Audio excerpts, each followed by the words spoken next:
Esta es una producción de Grupo Fórmula. Hernán Gómez Bruera, analista político, escritor, periodista y coordinador junto con Blanca Heredia de esta muy aleccionadora propuesta editorial que es el libro 4T, claves para descifrar el rompecabezas, con un prólogo de mi fraterno Jorge Cepeda Patterson. Y bueno, no los voy a mencionar a todos, pero con grandes plumas que participan en este esfuerzo, como Lorenzo Meyer, Ana Laura Magaloni, Alberto Díaz Calleros, Alejandra Leal y muchos otros. Gracias por esta aportación, Hernán. ¿Cómo te sientes? ¿Qué aguas has movido con este libro? ¿Qué cerebros y qué pellejos también? Ricardo, ¿cómo estás? Te saludo y te agradezco mucho la oportunidad de conversar sobre este trabajo en tu espacio.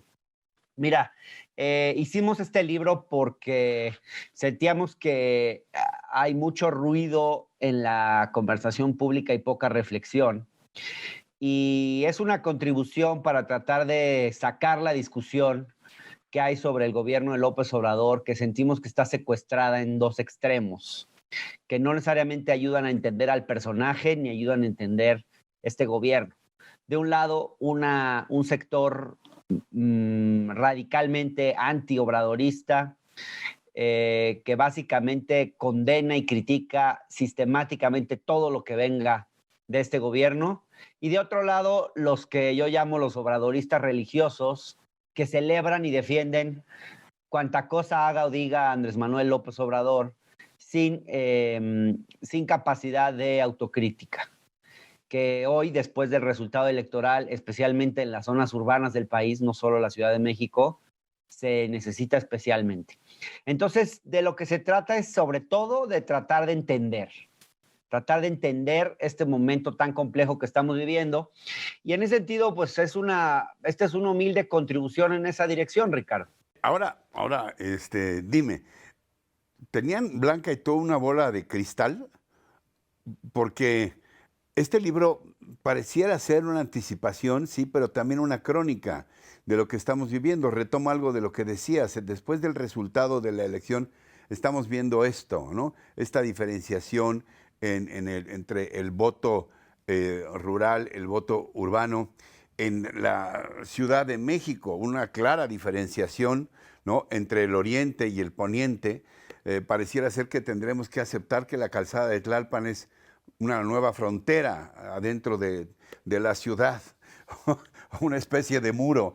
Te digo, ¿tenían una bola de cristal o era previsible lo que vimos ahora en el pasado 6 de junio, domingo?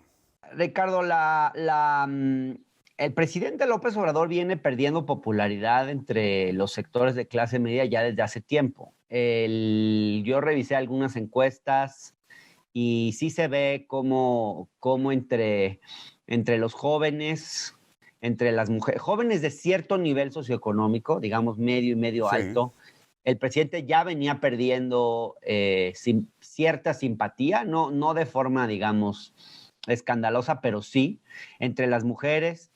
Creo que la clase media se ha ido alejando en parte porque, pues por la agenda progresista que no necesariamente es abrazada por este gobierno.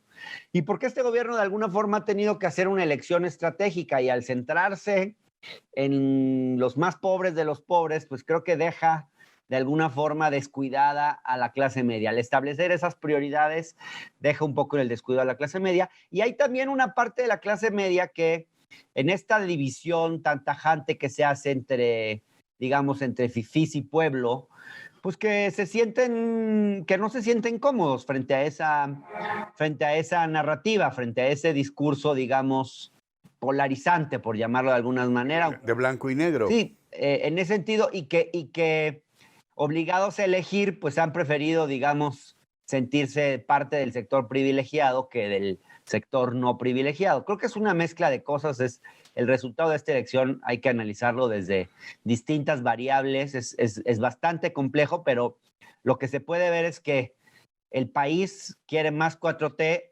pero la Ciudad de México y algunas de las urbes, Guadalajara, Monterrey, Toluca, etcétera, quieren menos 4T. Ahora, Empezamos ya a ver esa contradicción. ustedes plantean descifrar el rompecabezas. Entonces ya de suyo estaríamos aceptando que la definición de 4T es algo complicada. Los rompecabezas suelen ser complicados. Es decir, ¿qué es la 4T? ¿Ustedes llegan a alguna conclusión? ¿Es un programa de gobierno? ¿Es un ideario político? ¿Es una quimera? ¿Es un idealismo puro o una hoja de ruta para un país? No tenemos una respuesta unívoca de qué es la 4T, porque justamente no queremos presentarnos como las voces que ya tienen todas las respuestas. Más bien lo que queremos hacernos es nuevas preguntas que pensamos que no están necesariamente en la discusión. Y al mismo tiempo, yo te diría, te puedo decir lo que en mi opinión es la 4T. A En mi ver, opinión, Ricardo, la 4T es un eslogan, pero es un eslogan muy poderoso. Y el presidente ha sido sumamente hábil en instalar ese eslogan en la discusión pública. Tan hábil que ya no solamente los simpatizantes de la 4T o de la llamada 4T le llaman 4T, sino que se instaló en la discusión pública e incluso los opositores a López Obrador ya le llaman 4T, lo que de alguna forma es un reconocimiento tácito de que estamos ante un proceso de transformaciones. Entonces, yo creo que es un eslogan, definitivamente lo es, pero es un eslogan muy poderoso y que permite subrayar una voluntad fuerte de transformación. Yo creo que en la cabeza del presidente sí hay una gran voluntad de transformación. No me parece que sea un eslogan vacío. Me parece que, por ejemplo, mover a México, pues sí, fue un eslogan que surgió de algún mercadólogo. La 4T sabemos que no surgió de un mercadólogo, se le ocurrió al presidente en su megalomanía, diría yo, porque sí es un hombre megalómano. no, sí, En su la megalomanía, compara con la independencia, la reforma y la revolución, de entrada, ¿eh? De entrada, sí, pero bueno. sí, pero esa ambición, yo siempre he dicho que con todo y la megalomanía presidencial, esa ambición puede ser útil porque implica una verdadera voluntad de transformación y porque le impide a López Obrador, le va a impedir, en mi opinión, ser un presidente intrascendente. A ver, dos preguntas finales. Eh, los eslogans provienen de alguien. ¿Qué es entonces la 4T? La 4T es López Obrador y lo que se le ocurra cada día.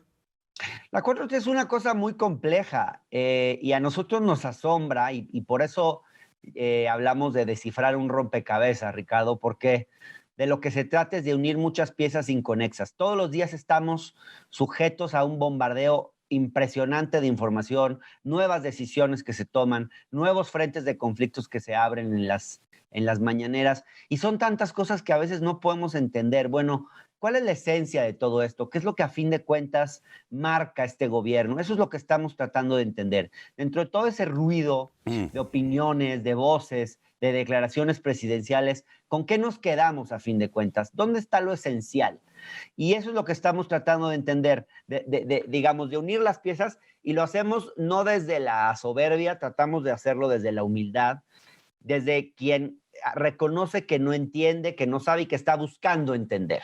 El principio es darnos Ya. cuenta de que hay muchas cosas que no estamos entendiendo y que estamos tratando de entender y eso es lo que buscamos con ese libro. Es un personaje que nos asombra porque López Obrador está lleno de contradicciones que a veces son difíciles de explicar. En el tema de las mujeres, por ejemplo, ¿cómo te explicas que el primer presidente que establece un gabinete paritario no sea sensible, por ejemplo, ante los temas de la violencia de género? ¿Cómo te explicas que un presidente que promete dejar atrás el neoliberalismo sostiene muchos pilares de ese mismo régimen? Y así hay muchas cosas que son difíciles de entender y esta es una contribución para tratar de entender.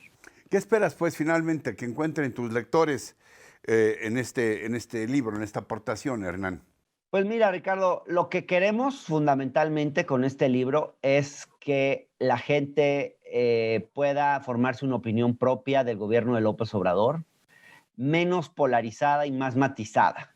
Y que de pronto quienes como yo tenemos una simpatía crítica por este gobierno, también podamos tener un espacio de reflexión. Simpatía crítica quiere decir que hay cosas que reconocemos como avances, hay cosas que nos gustan y hay cosas que no nos gustan. Y que estar de acuerdo en un proyecto político determinado no significa estar de acuerdo en todo y no significa anular la voz y la capacidad crítica. Hoy más que nunca, este proyecto político necesita de la autocrítica y necesita una capacidad de rectificar. Ojalá que a partir de este libro y de otros esfuerzos similares se pueda iniciar esta necesaria rectificación. Hernán Gómez Bruera, coordinador junto con Blanca Heredia de este libro, 4T claves para descifrar el rompecabezas. Créanme que es una lectura imperdible para entender el tiempo que estamos viviendo. Es además un concierto de voces diversas, todas muy valiosas, y que precisamente por esa diversidad corresponden a la democracia que todos estamos buscando, ¿no? Las voces tanto de los más como de los menos también que estén aquí representadas. Yo te agradezco mucho esta conversación y también esta aportación al debate en México, Hernán.